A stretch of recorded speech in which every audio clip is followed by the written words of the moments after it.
Hey guys, it's Murs. Welcome back to my channel where I review horror books with a supernatural focus.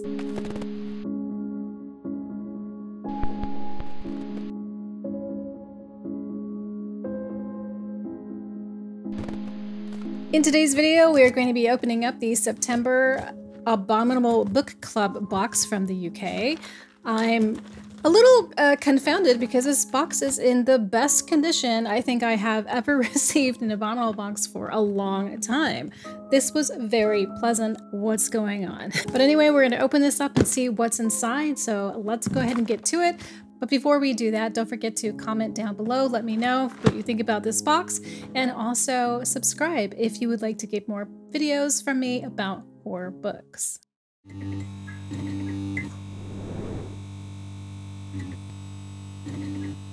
I'm just going to use my X-Acto knife and open this up. And it looks pretty nice. So this is what it looks like on the inside. We got a Ronald Melfi book and a treat and some drinks. So let's go ahead and check these out. So I always like to start with the beverages. And yet again, this one is unopened. So they must be relaxing a little bit on the customs coming in. And we have our regular drink fare. We have the Galaxy Instant Hot Chocolate, Nescafe Unsweetened Cappuccino, Lion's Percadilly number 4, Deep and Intense. And I think this is my favorite one out of all of them. There are a few other flavors. And then we have 2 Puka Teas, English Breakfast, and Wild Apple and Cinnamon. That is a very, very autumn tea. The treat here looks very cute. It's Tasty Mates by Gourmet Gummy Sweets, peaches and cream flavor, one of my favorites. And it looks like they're gummies. Let's give it a taste. It smells like peaches. Oh, it smells so good. And each one is shaped like a little person with their hands up, almost like they're getting arrested.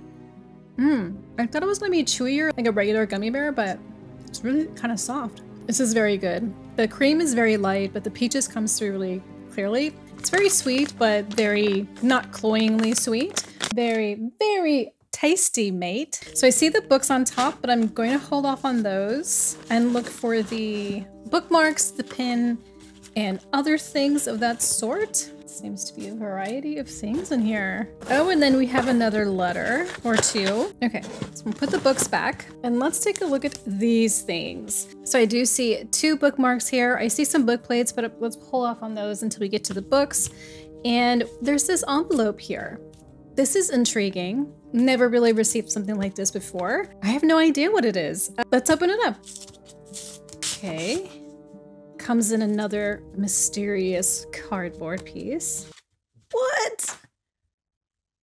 This is, first of all, it's a huge patch, but it has 2 of my favorite horror characters. I am kind of speechless. This is amazing. Like, where am I going to put this? I need to have this be a place that it's actually going to be really cool to wear. This is amazing. So we have Edward Scissorhands and we have Freddy Krueger. They look like they're hanging out together, and Freddy Krueger is probably telling one of his bad dad jokes or something. This is so cool. Oh my god, I love this. Where is this gonna go? I feel like it has to go in a frame. Like, I feel like I don't want to wear it because I don't want to mess it up. That is awesome. Oh my god. Can't get over that. Okay. All right, yeah. Let's get to these bookmarks. So we have a premium bookmark and a regular bookmark. And the regular bookmark is the Abominable Book Club. It has a spoiler card, QR code on there, and also a little microfiction. Let's go ahead and read this microfiction and see what it's about. Dr. Temple wiped the sweat from his forehead and pulled open the tent. The stench of rancid meat lay thick in the air. Dr. Temple waded through it and approached the only occupied bed. There was a crowd around the man. Lying on the camp bed, speaking a panic mix of Portuguese, Spanish, and Arawakan, a local dialect. So sorry for that pronunciation. They moved so Dr. Temple could put his medical bag down and examine closer. The man was withered and thin, his skin shriveled around barely more than bone. He was moaning. Though Dr. Temple suspected that he had the strength, he would be screaming. He placed a hand on the man's shoulder and rolled him over. There it was, the tick. Was enormous. Oh, I hate ticks. Dangling from the man's shoulder like a duffel bag filled with blood. Just 3 days ago, the man was healthy and strong, a hunter in his tribe. Now they all watched as his breath shuddered and stopped. Dr. Temple was too late. A priest from the indigenous tribe chanted and splashed the body with something thick and red. The tick suddenly detached and dropped to the ground, causing the group to disperse. Diablo! Diablo! The blood sac spilt, and a torrent of red fluid sloshed onto the rainforest floor. Out of the sack crawled a man, or the approximation of one. The thing stood, a copy of its hunter host in all but 2 ways. The first was the row of 6 deep black eyes on its head, which now trained on Dr. Temple. The second was its chitinous, snapping claws.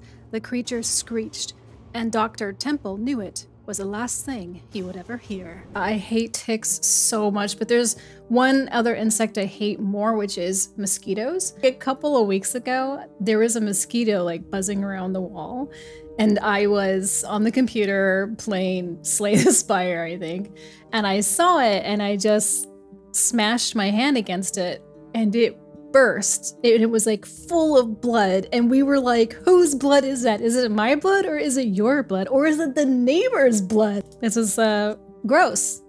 Thank you. It's very gross. The next one is, another one of my favorite horror characters, Pinhead, and it says, "The box. You opened it. We came. Now you must come with us. Taste our pleasure." Scary, scary words. Great artwork too. All right, so let's look at these letters really quickly. Let's check out the Ronald Malfi letter first. And we did get a book plate. I believe this is Ronald Malfi's signature, just deducing from the other 2, but kind of hard to tell. So the book is They Lurk. It's 5 novellas. So before we read the synopsis, let's see what this letter is about and see what he has to say. Back in early July, in an attempt to avoid some domestic chore or something, I snuck out of the house and popped into my local Barnes & Noble. I do this on occasion, strolling up and down the aisles of an air-conditioned bookstore, basking in the silence while gazing at the rows of books on the shelves. On this day, I chatted briefly with the store manager with whom I had become friendly over the past few years, then proceeded to sign the books of mine they had on their shelves. One of the books I saw was my new novella collection, They Lurk. The book was still a few days away from its official release, but often bookstores will stock titles on their shelves early. A nice tip for the rabid book hunter. You can get those beloved novels earlier than you think if you know the right bookstores to check out. Once I finished signing all the stock copies, I set the pen down and just sort of gazed at the stack of paperbacks on the table in front of me. The copies of They Lurk were right on top. And something about that made me smile. You see, 4 or 5 novellas in that book were written during a period of my writing career when I was still stumbling around in the dark, desperate to find my way. 3 of them, After the Fade, The Separation, and Skull Belly, had originally been published with Dark Views, a specialty horror imprint and handsome limited hardcovers for collectors. I had previously published a novel with Dark Views, or rather Delirium Books as they were called at the time, titled Passenger, and it was something fairly experimental. When I was approached about contributing to their novella line, I saw that an opportunity to continue to push the boundaries of my writing. I found myself enthralled by the idea of telling a story where the ending of that story could actually be seen as the beginning of another story. I loved that concept, the sense that the story goes on and even beyond the story. You dig? Let's walk through the novellas. The 3 I'd written for Dark Views end in a place where, arguably, things are just about to go to hell. I love the idea of leaving what that hell might be like to the reader's imagination. The 4th, The Stranger, was written from an entirely different place. I was sitting in my car one afternoon in the parking lot of a Midas, waiting to get my oil changed. There was a dude sitting in his car a few parking spaces over. I happened to glance at him just as he was removing his wristwatch with his teeth for some reason, and at first I thought I witnessed him biting into his own wrist. I went straight home after the oil change and wrote The Stranger. The final novella, Fierce, was something that I had been working on more recently.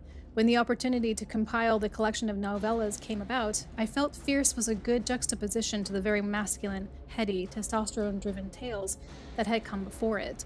When it came time to do the audiobook, Tantor went directly to my go-to guy, Joe Hempel. But for the final novella in the collection, I wanted a female narrator. Enter Amy McFadden. It's a nice end cap to a dizzying series of male stories. I mean, I can almost smell the funk from here. I hope you enjoy the book and that your own imagination continues to fire on all cylinders long after you're reading these tales. Enjoy. So there's like a sentence about each story here. It says, Skullbelly. Private Detective John Jeffers is hired after 3 teenagers disappear in a forest, and in the process learns of a terrible local secret. The separation. Is Marcus's old friend Charlie suffering from a nervous breakdown, or are otherworldly forces at work? The stranger. David finds a stranger sitting behind the wheel of his car. The doors are locked and there's a gun on the dashboard. And then insanity started. After the fade, a girl walked into a small Annapolis tavern, collapsed, and died. Something had latched itself to the base of her skull, and it didn't arrive alone. I hope it wasn't a tick. Fierce. After a car accident and a nightmarish storm, a teenage girl and her mom encounter a gruesome madness. I've tried reading Ronald Malfi a few times and just, I don't know, it's just like, it never gets me there or something. Like I feel like it's okay, but I just never really fully get into it, and I struggle really getting immersed in his writing. But if you love Ronald Malfi, this sounds like it could be a good read for you. Okay, so the next letter is from Chuck Tingle. And you guys probably already know this book because I talked about it for the summer reads. And I'm really happy that this is in the box because I really wanted to read this. It sounds really good. Let's see what Chuck has to say about Camp Damascus. Greetings, buckaroos. Some who receive this letter will know about my way as Chuck Tingle. Others will probably be very confused saying, who the heck is writing this? I hope the whole dang book isn't written with this very specific cadence and punctuation. Don't worry, Camp Damascus is written in my literary voice, which is a little easier to parse than the unmasked way of speaking you are currently reading. Speaking in my unmasked way has been very important to my trot, especially as a buckaroo on the autism spectrum. Having a space to express myself like this has kept me healthy and changed my life. The thing is, I was able to choose how I express my voice, and currently there are buckaroos across the LGBTQIA spectrum who are not given this choice. Expressing the unique and beautiful creatures that make you special is one of the most important things there is on this timeline. And I hope Camp Damascus can lend a voice against the forces of hate currently trying to stamp out this beautiful, important expression. But writing a book about the horrors of conversion therapy isn't going to stop the scoundrels on its own, so the most important thing I would like to do with this letter is to thank you. Thank you for taking the time to read my words and for opening your heart to my unique way. Thank you for creating a space to share positive ideas. It might seem like a small thing, but in truth, there are no small things. Every moment is a chance to make this timeline a little better. And every choice is an opportunity to prove love is real. You have proven love is real to me today just by accepting me for who I am and taking a chance with this story. I'm honored to be on this journey with you. Love is real, Chuck. What a sweet letter. It doesn't really take that much extra effort to be kind, to be open, to just accept that we're all human beings and we're all here struggling together, trying to make sense of things, and also trying to just have a little space on this rock to live and breathe and thrive and find happiness for the very short time that we're allowed it. If you don't remember what Camp Damascus is about, let's read the back. Love is real. Demons are real. Kill the demons. Camp Damascus, nestled in the Montana wilderness, is the world's most effective gay conversion camp. Parents send their children from around the world to experience the program's 100% success rate. But the story isn't about that. The story is about Rose Darling, a God-fearing young lady who can't stop puking up flies. It's about her parents who ignore her visions of an eerie woman with sagging, pale skin who watches from the woods. It's about the desires deep inside Rose that don't seem to make any sense, and her waking nightmares that are beginning to feel more like memories. And maybe, just maybe, it's a little bit about Camp Damascus after all. We also got a bookplate from Chuck Tingle for Camp Damascus, Love is Real. And we have also a Abominable bookplate signed as well. Now, my most favorite thing in the box, which is a used book, it's time to shine. So this is one of the things that makes Abominable really special, is they give you a used book. You never know which one you're gonna get. Everybody gets a different one. It's just, a really kind of fun thing to get in a box. So you never know what it's going to be, even though it's a high chance it's going to be Stephen King, but it's always really fun and exciting. So this is the full Guts box. You get a pen, bookmarks, treats, and drinks, a new release, and then sometimes an additional book, magazine, or ebook, a used book, and sometimes book plates, sometimes signed things, sometimes letters from authors, just depending. So the used book always comes wrapped like this in parchment paper with a seal from the Accursed Library in twine. It's a great delivery, I love it. So let's open it up and see what it could be. Last time I was like, it's Stephen King, and it was. This one is definitely a paperback. It does feel like more contemporary though, maybe than King. Or like, you know, King's older books. Let's see. All right. It's another Stephen King book. I already have this one, Just After Sunset, but this is a much nicer design. So I have this version, and now I have this version. This one was printed in the early 2000s. Yeah, 2009. And this one looks like 2013. Oh, they're both 2009. Like, how weird is that? But this is kind of special because I believe this is the first time I've gotten a double of something. Yeah, congratulations to me. There's a little thing in here. It's a bookmark from National Book Tokens. They got to page 172. This book smells really good. There was another book that I got recently and I was smelling the pages. It's like a brand new book and I was like, this kind of smells like mouse poop. So what is it about? Because I also forgot. Right. They're short stories. A blind girl visits a dying man and saves his life with a kiss. A crime writer is faced with a real crime and has to draw upon his alter ego for courage. And a young couple seek the bright lights of a nearby town and end up playing the jukebox for eternity. Here, Stephen King explores the realm of human experience as ordinary objects assume extraordinary powers and familiar journeys take a different turn. This volume of twist in the tale, stories of suspense, terror, and dark comedy will keep you riveted from the very first page. What would you do if your everyday world were turned upside down in an instant? Well, I'll tell you, I already experienced that, going through all my visa stuff and thinking that my whole entire life has just been liquidated into nothing. And yeah, I just never want to experience that again. No, thank you. So I think I'm going to donate this one because this one's really pretty. I think this is the September box, but maybe it's the October box. I don't know, because sometimes, like I said, my boxes can go missing. So we'll have to look at the QR code. Let's do that right now. Nope, this is for September. Abominable says, this collection is gruesome, entertaining, and most importantly, creepy as hell. You've been warned. This microfiction was called Ticks. No surprise there. This patch is called Shaving Lesson. And that's it.